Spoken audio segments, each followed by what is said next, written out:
Welcome to the next instalment in the JA Conversations series. My name is Josh and I'm the founder of JA, a fashion brand taking a holistic approach to sustainability. In this series, we'll be talking to people who are moving things forward in their chosen field or just have great information to share, whether that be in fashion, arts and culture, or health and well-being. In this instalment, I had the chance to have a great conversation with Sophie Benson, a journalist writing about fashion within the context of the environment, workers' rights, and consumerism. Our conversation is centered around an article she wrote, "If Gen Z killed fast fashion, why is fast fashion still booming?" I hope you enjoy it.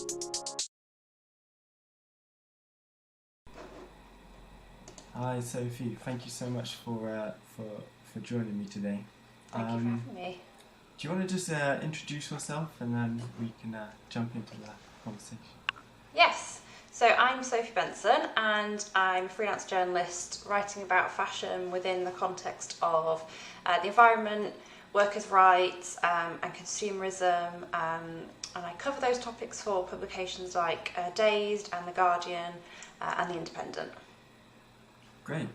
So as I say, thank you so much for joining me. And I guess the reason for this conversation today is I came across your article for Dazed. If Gen Z killed fast fashion, why is fast fashion still booming?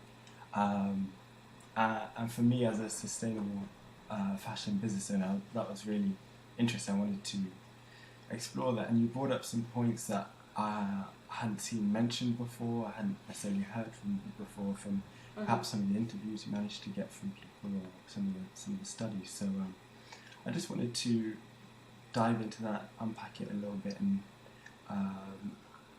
try and share some of that information with people because I think it's really interesting. Sounds good.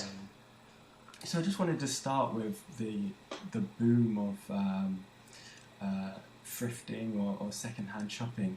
I think in your article it says something, the second-hand marketplace is set to eclipse fast fashion by 2029. I just wanted to see what you thought kind of has led to that rise, how we got here, and do you think it might eclipse fast fashion faster than that? Yeah, I mean, that's so tricky to say given the kind of duality of people's shopping habits, but I think one of the reasons that we've kind of got to this point is because of apps like Vinted and Depop, just making it really, really easy to find those secondhand pieces and to do that kind of peer-to-peer selling. Whereas before, it was a completely it was a different shopping experience. So if you were used to going into high street shops, you would have multiple sizes of something, and you'd have sections that you could look for. Whereas if you're going into a charity shop or a vintage shop, it's much more of a sort of hunting kind of mentality. You have to look through and things aren't standardized and there's one size and that's it. Yeah. Whereas apps like this, I think, really mirror e-com. You can use filters, the imagery as the apps have developed more has become more curated and more professional. You can refine by your size, by what brands you want, and so it's just made the whole thing much easier and more reflective of the style of shopping that we're used to, and I think because of that as well, it kind of removes that stigma that used to be attached to it. Whereas I'd tell people I bought something for a charity shop and they'd go, "Oh, doesn't it smell?" Or, "Oh, someone died in it," and it's just become much more normal. So I think that's why it's on the rise. In terms of whether it will eclipse fast fashion faster than that, that's a lot of fast. Yeah. I'm not sure. I don't think I could say. I think, it is certainly, we can see it is really, really growing, but we can also see that ultra fast fashion is growing at an absolutely incredible rate as well. So, yes, I think at the moment they're kind of running side by side. I don't know who's winning the race. Yeah. Like you touched on briefly, there's that duality, isn't there? They're both running alongside each other for different reasons. Some being out of necessity. People need to get something at that kind of price point. They might not necessarily have any other choice. They've got an interview tomorrow and they need to buy a suit or something to that effect. But definitely there's something else driving it. It can't just be necessarily people on a low income driving those sales. So what do you think's propping that up and kind of giving it that steam still with so much education around what needs to be done for the environment, for workers' rights, and all these things?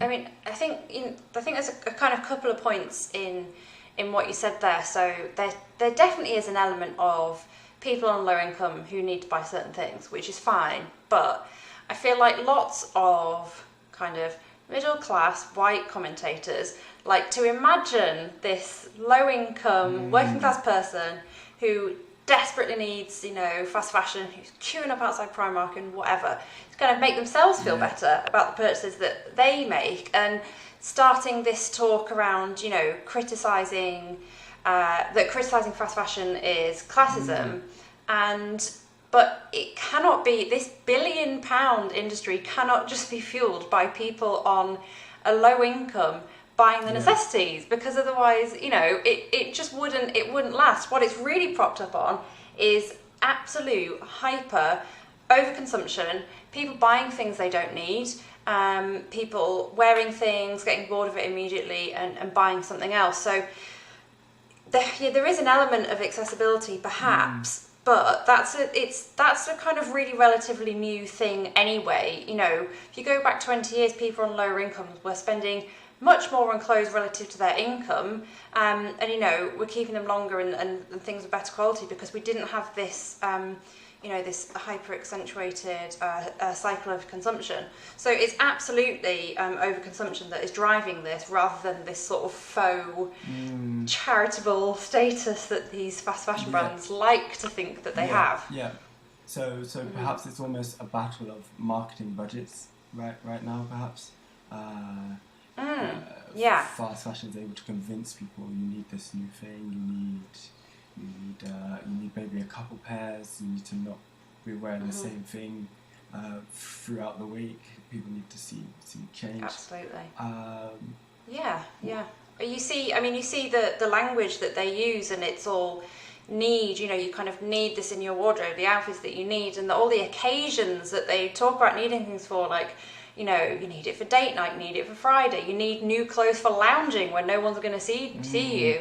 You need new clothes for, I don't know, going to the shops or posting a letter. Like, any excuse they can think of to make you buy something, they will.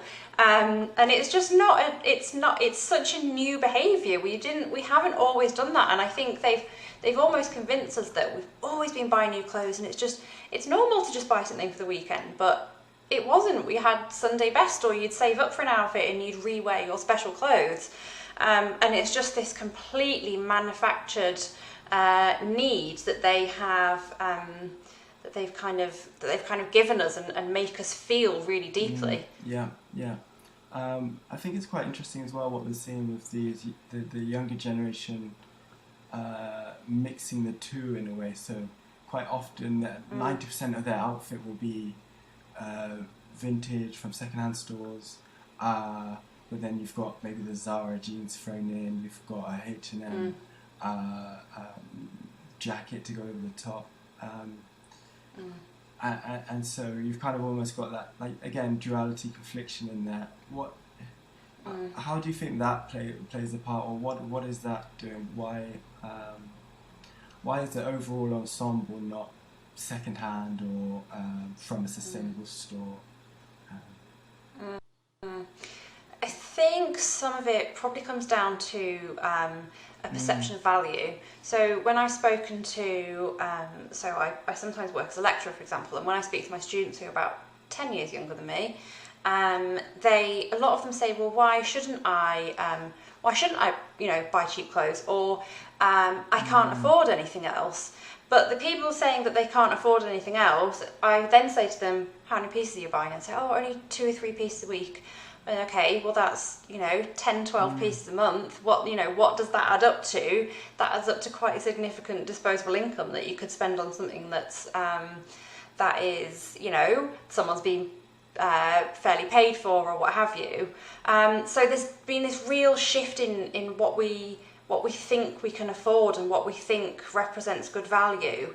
And I think affordability has been completely conflated with cheapness. And they're absolutely not the same thing. And so our expectations have completely changed about what we think that clothes are worth, essentially. And at the same time, looking at secondhand and how that has become more popular. Because of that, the price of second-hand have, in some circumstances, risen as well. So even in comparison to second-hand, fast fashion can sometimes be even cheaper than that. Something, cheaper than something that's already been worn. So it really is this kind of chasing of value and what we think is affordable. And I've 100% been in that trap. Buying loads of things for cheap and thinking that I can't afford anything better. But again, a lot of that is to do with the communication that these brands have with us and saying, all this awful stuff about, we're giving our girls a chance to buy things they can afford. Again, like they're doing us all a favour, and it's just, shit. Something you mentioned just there, which is interesting, actually, people have been talking about recently, is the price of vintage or second-hand being inflated because of this demand, which is potentially excluding people that really need it, or it's just driving up the price to a point where it's probably not a fair price for what the item is. How do we tackle something like that, or is that just a consequence of the direction we're going in?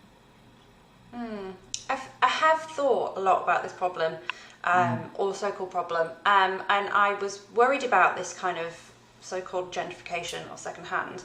However, kind of looking into it and really thinking quite hard about it, and being someone who has relied on second-hand clothes in the past because I couldn't afford to buy new things, and understanding that situation, there are so many clothes in the world. I mean, the figures range from, enough for the next 10 years to enough for the next 6 generations. I don't know. I don't know what the exact figure is, but we do know that we're making around 100 billion garments a year. That's an enormous amount of clothes.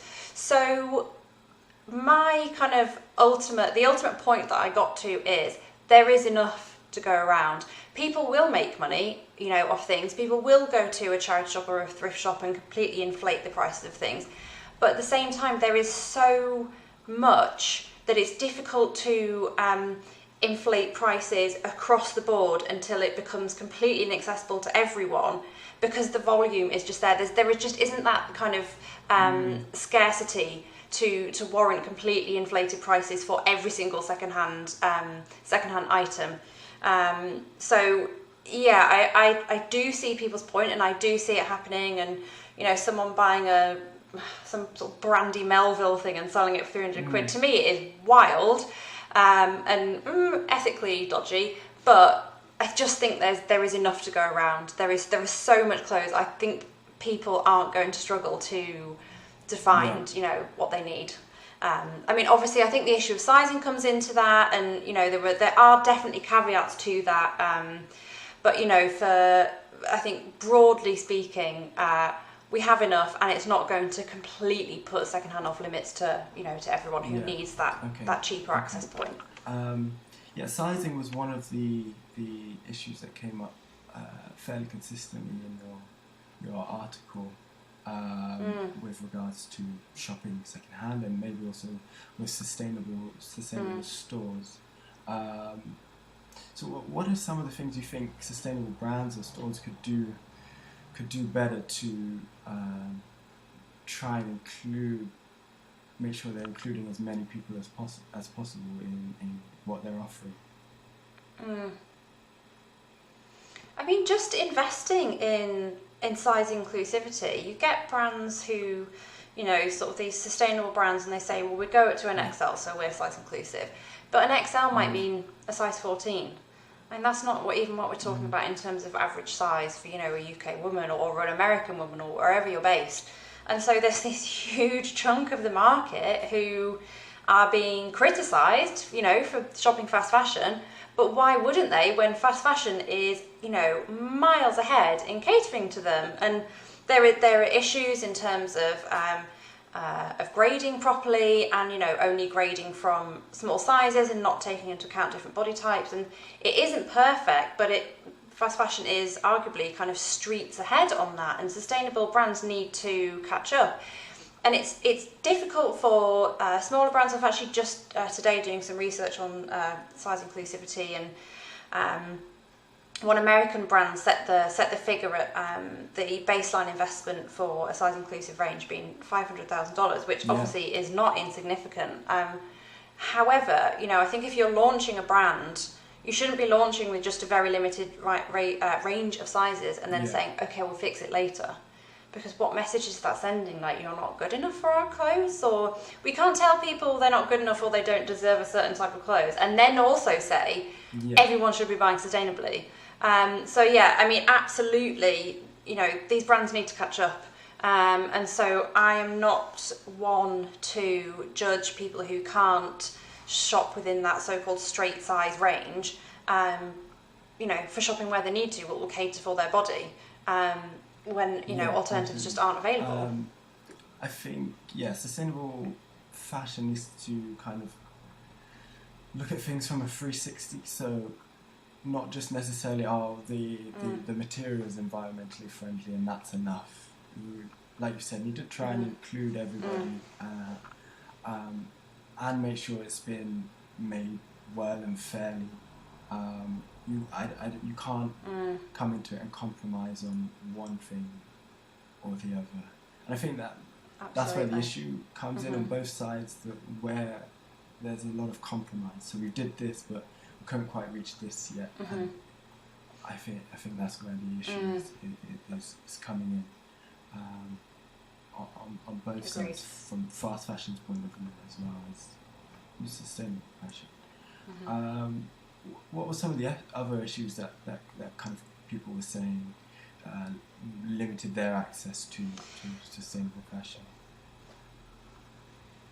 I mean, one really interesting one, which honestly I hadn't considered because I didn't have experience of it, and people were really generous in sharing their experiences, was sensory issues. So I spoke to a number of people who said, okay, I have autism and there are certain fabrics that just don't work for me, and who spoke quite highly of certain sustainable brands because of the nature of, say, you know, higher quality fabrics, you know, not sort of causing irritation and what have you.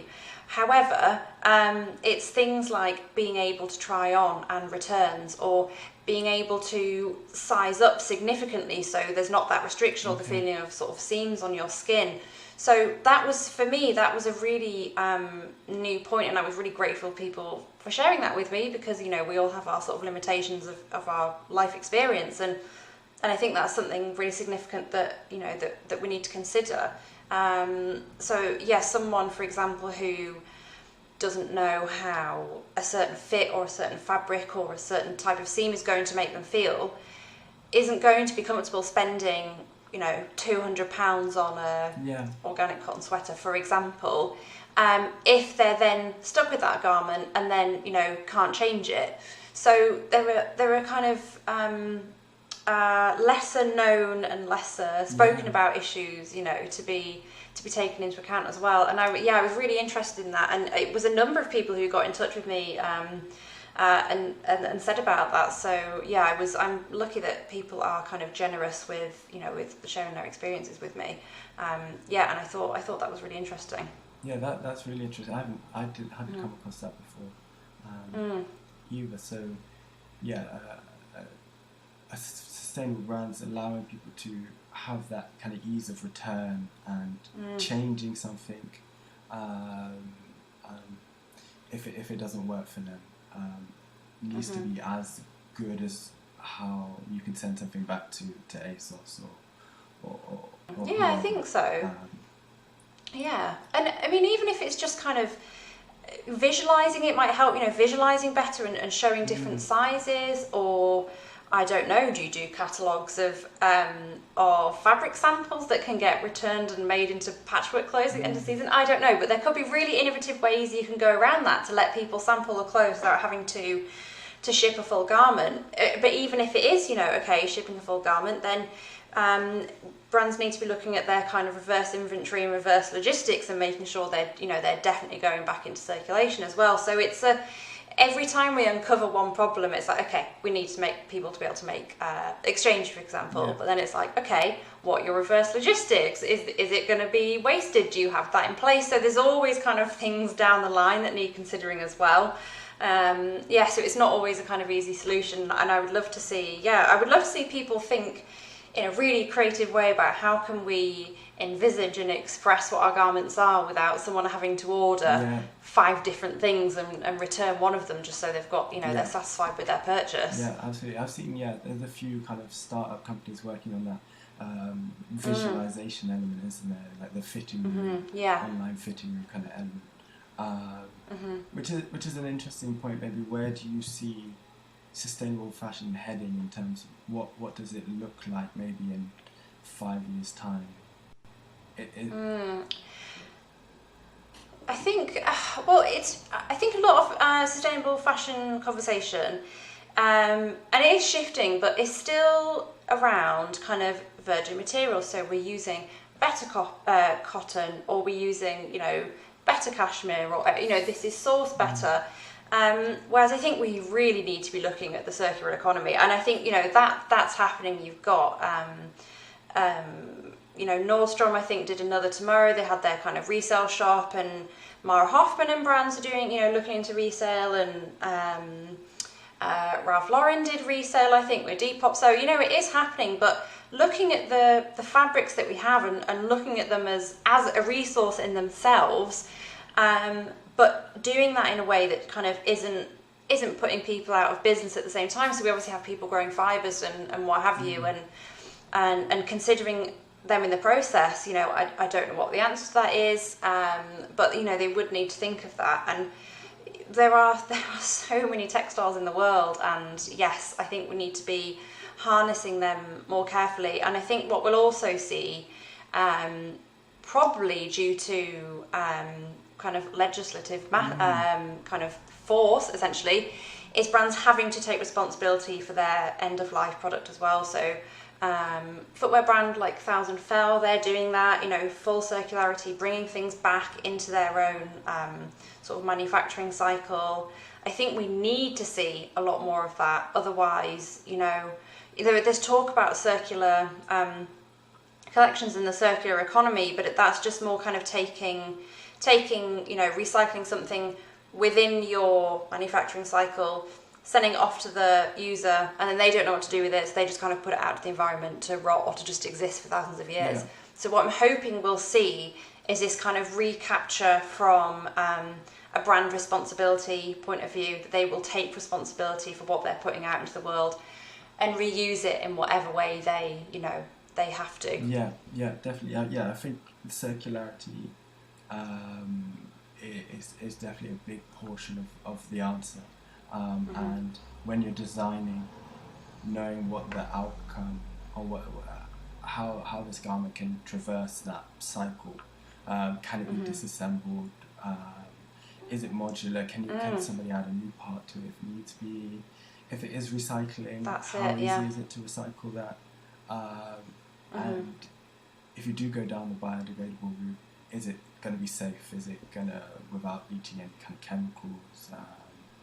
Absolutely, and how long is it going to take? And does it need an industrial process? Can someone just leave it? So all of those things need to be considered, and I think that's probably the way it's going, and then helped along by, like you said, government legislation and making brands accountable and responsible at the same time. Where do you see that onus? Is it on is it on the customer to be educated and knowing what to watch out for when they're purchasing, or does it purely lie with the business or the brand to I think, like we spoke about previously, making sure there's been no compromises. This is a standout product. I think it's a bit of both. My position has always been that it cannot solely be on consumers, because we have limitations in what we can do and the information that we have access to, and our understanding of incredibly complex supply chains and, you know, all that kind of thing. And we only have access to what's available, essentially. I mean, and there are things that we do need to do as individuals. We do need to think about our habits and our consumption, and those of us with the resources to do so need to shop differently, and we can ask questions of brands, and there are things we can do, but I don't think it's going to be solved from the consumer up. It needs to happen from kind of government, you know, legislation, NGOs, whatever, down with brand accountability. And you know, you can see it happening. So the Bangladesh Accord, which is at risk at the moment, you know, it might be coming to an end, has made huge changes in giving people access to, you know, to kind of legal remedy, to fire safety, funds in place, fire exits, you know, just proper kind of safety protocols, and it's legally binding, and brands have been sued if they haven't adhered to those. If it, you know, we've seen in the years preceding that, you know, brands have been talking about this and talking about voluntary action, but it's so limited because what's the jeopardy? You know, they might get a bit of bad press or something. If their money is on the line, if what they're doing is illegal and they can be held accountable for it, then that's when the changes really happen. And you know, as consumers, what would be, you know, we shouldn't really have to think about, okay, I need to do half an hour of research before I buy this one thing. We should be able to just go to the shop and think, okay, this brand has taken responsibility. I know that they've paid that person fairly. I know that they haven't completely destroyed the environment in the making of this. It should just be a given that things have been produced responsibly within planetary boundaries, with people in mind and with the future of the planet in mind as well. And with legislation, we can achieve that kind of things because brands are on the hook for what they do, essentially. So yeah, for me, it all comes down to that kind of governance and that kind of accountability. Yeah, absolutely. Yeah, definitely. I think people only have so much time in their day. You can't. The onus definitely can't be on the customer to have to do that level of research each and every time they want to purchase something. Absolutely. I think, yeah. That legislation needs to come in and kind of, you treat it almost as if you treat like food safety. You wouldn't be able to just put anything on the shelf. It needs to go through testing, verified, all these kind of things. So we need to get to that level. I love the comparison with food safety. That's exactly kind of what we need. That, you know, that stringency to it. Yeah. People are putting on their body and they're wearing all day, and you've got the conversation around polyester shedding microplastics, and even that one is not talked about so much. Even in the sustainable fashion world, you've got people making things out of recycled plastic bottles, which is okay. That's great. You've got to do something with those, but should it be in clothing? I'm not sure. But that's it. Yeah. It's a really interesting question. So yeah, I feel like we need to get to that level. But kind of touching on what you said before, we are just making so much. We're just producing so much that is completely unsustainable, and we probably can't get much done unless unless these big brands scale back the amount of production. and this might be an impossible question, but how do we, what does that look like? What does the world in which they can pare that down look like? I know you've got some of these regenerative materials now. I spoke to somebody from Renewacell, and they're able to turn waste cotton, into like a new regenerative material. So maybe you've got things on the route, circularity, like we said, so you don't have to keep using these virgin materials. Have you had any other thoughts on how maybe they could pare back a little or a lot? Yeah, I mean, I think, brands have this kind of, this growth imperative, don't they? So, okay, our profit margins have to be bigger every year, and, we made this much extra a year, and we had this much product offering every year, and we access these new markets this year, and everything's about getting bigger all the time. And that's fine if, on the outside, it's kind of fine if you're not really faced with the consequences of that. But then, people who are kind of dealing with the, the second-hand markets in Africa, for example, and they're dealing with our cast-offs, and you see that, they literally see the piles of clothes that are shipped over in these huge bales. You can see that there really is actually nowhere for these to go beyond their kind of incredible ingenuity in terms of what they can market and sell and what have you. There are still things that can't be sold, and what happens to them? Well, they're dumped on places that don't have the logistics to kind of deal with them and, like you say, regenerate them and recapture these materials, which is kind of what we need to be doing. And it's, fashion can still exist. I think this is the thing. We can still employ people within this industry, but it might be that we're making things more slowly, or we're reskilling workers so that they're not working, on a supply chain. We're kind of we're training them as tailors, for example, and there are some really incredible initiatives that are doing that kind of thing, so that the garments might be more expensive, but it means that the garment worker gets paid more because the margins are higher. So there can still be manufacturing, and there kind of still needs to be manufacturing, but just at a completely reduced volume. And it might mean, slightly increased prices, but that would slow down our consumption anyway, because we're not used to kind of, to spending that much. So, and it's like you say, it's kind of, it's recapturing what's already there. And is it rental, so that, we don't have to, so maybe, a brand makes less of a product. Like, let's just say, for example, they used to make 100 pieces of it. Of course, we know it would be wildly more. But let's say they used to make 100 pieces of it, and they would sell one each to a person. If they had a rental model where they still had a regular income, let's say they would only have to rent it to, 10 people to make as much money.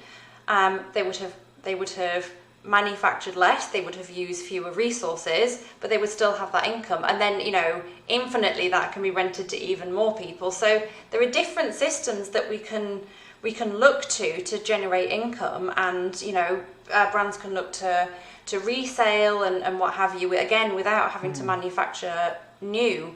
So there are absolutely ways that brands can reduce their output, but still, make a profit and turn over and have these kind of different income streams, and do it in a way that, where they need to reskill workers who they have exploited.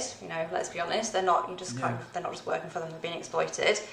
Reskill them where they need to, so they're not left behind if a certain way of working isn't as relevant anymore. So they're kind of brought forwards with that progression into degrowth, essentially. Are you hopeful for the future of this of the fashion industry, or is it? Well, it depends on what day you catch me on. So sometimes I am. When I get the chance to speak to people who are doing amazing things with materials and, activists and people who are leading the way, then absolutely. And of course, sometimes I'm doing lots of research into the awful things that are still happening, and I'm really cynical about it. And I kind of worry about the future of the planet and what the fashion industry is doing to it. But I think, I think we're in a better position than ever. It's not everyone is necessarily completely engaged in it, but almost everyone is aware of it. It's certainly not a niche subject anymore. And like even, with the article that I wrote that we're referring to at the beginning, even people who aren't necessarily shopping that way still have expectations of brands to be sustainable. So there's a kind of market level expectation. So in that sense, in the sense of raised awareness, in the sense of consumer expectations, in the sense of kind of burgeoning legislation and, incredible innovation in material design, then yeah, in that sense, I think I am quite hopeful. I think, like you said, if increasingly customers start to ask questions of the bigger brands and make put pressure on them and make purchasing decisions elsewhere, then that also helps for legislation to come in and start to change things. Absolutely. Is there kind of any providers or brands you wanna highlight that you think are doing really good work, or any causes people should look into? Anything you want to highlight? Yeah. I mean, I definitely would say, there are some really fantastic organisations doing work on the ground in terms of labour rights. So Remake have been incredible with Pay Up and Pay Her, oh my gosh, its name's the Worker Rights Consortium, again, incredible. Clean Clothes Campaign, Labour Behind the Label. All these kind of organisations are really making sure that while we're talking about recycling and buying on Depop and whatever, the workers, without whom we wouldn't have all these incredible clothes, that, they're not forgotten, but not doing it in a way where it's like, okay, we're these Western people sweeping in and hello, we're here to save you, working with, union organisers and workers on the ground and talking about what they need and supporting them rather than just saying, we're here to fix it for you. So for me, those organisations are really, really important, and especially at the moment with the Bangladesh Accord kind of under threat. I think if you can support them in terms of, just sharing their message and sharing their information packs, it's really important, and kind of lending your voice to their cause. So yeah, they are absolutely ones to look out for and ones to support. And how did you get into this this area of research and writing? What brought you? I worked in fashion as a stylist, and I kind of, my sort of personal direction with it was that I wanted to work with small and kind of independent brands. But to make ends meet, I was having to work in fast fashion e-commerce studios, and it was horrible, and the clothes were terrible quality, and it was all kind of smoke and mirrors, and the staff were miserable, and so alongside that, as I was seeing that kind of unseen side of things, I started doing my own research and thinking about what I was buying, and watching documentaries and reading reports and what have you, and I just kind of came to the conclusion that on a personal level I couldn't continue to shop in the way I was and buy clothes that were the result of exploitation, for instance. So I kind of went cold turkey on fast fashion, and then made a really concerted effort to shift my career as well. So moved away from styling, started pitching articles on sustainability, and no one cared. Kept pitching articles on sustainability, and eventually, some editors at some smaller publications gave me a chance, which gave me a foothold to build upon, to pitch to bigger corporations, and then it just to publications, sorry. And then I just happened to kind of get in there at the right time as well, just as people were talking about it more, and I was it was just a case of my interest and my personal development aligning really nicely with this kind of interest. And so, yeah, I was kind of right place, right time kind of person. And, you know, editors had seen that I'd been pitching about this and thought, oh, okay, she's interested in it, so we'll go to her and ask. So it was a kind of, it was a concerted effort mixed with some fortunate timing as well. Yeah. Perfect. Well, this has been great. I think we unpacked a lot that can really help people and start to make them maybe ask questions and do more research themselves and look into this. So thank you so much for your time today, Sophie.